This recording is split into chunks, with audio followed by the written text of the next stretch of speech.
Mr. President, since the time John Jay was inaugurated as the first Chief Justice, only 115 individuals have been chosen to sit on the U.S. Supreme Court. Out of these 115 justices, only five have been women. Only two have been African Americans.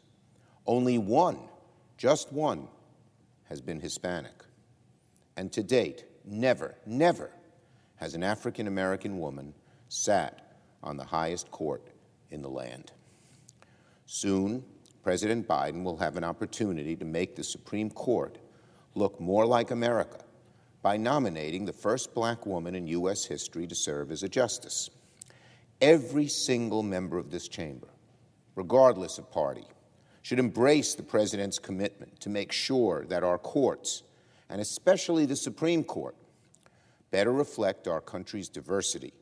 And nominating a black woman as justice is a long overdue step towards achieving that goal. Past presidents, from Eisenhower to Johnson to Reagan, were clear about their intentions of nominating historic and barrier-breaking individuals to the Supreme Court.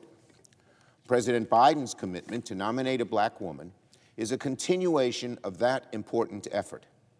And once President Biden announces his nominee, I intend to have the Senate move quickly so we can fulfill our constitutional duty to advise and consent and ultimately confirm the President's pick. We will have a fair process, but also a quick process, so that the work of the Supreme Court continues uninterrupted. If our democracy is to prosper in the 21st century, the American people must have confidence that our federal courts will faithfully adhere to the solemn principle, equal justice under law. The more our judges reflect our nation's vibrancy and rich diversity, the more effectively they will be able to administer equal justice. And make no mistake, a more balanced, more diverse judiciary has been one of the Senate Democrats' top priorities in our work with the Biden administration. Over the past year, we have worked at a record pace to confirm the most judicial nominees in the President's first year since the time of Ronald Reagan. And we've done it with nominees who bring diversity in their backgrounds, their life experiences, and professional expertise, something that didn't happen, really, in a large way until this year. One day, I hope the barrier breakers of today will be closer to the norm of tomorrow. We want more women to sit on our courts, especially the Supreme Court.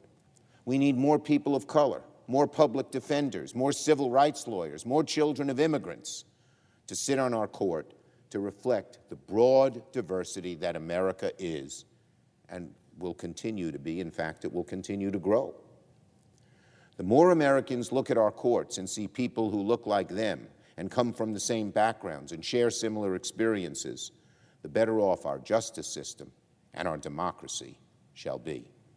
And nowhere else is this more important than the Supreme Court.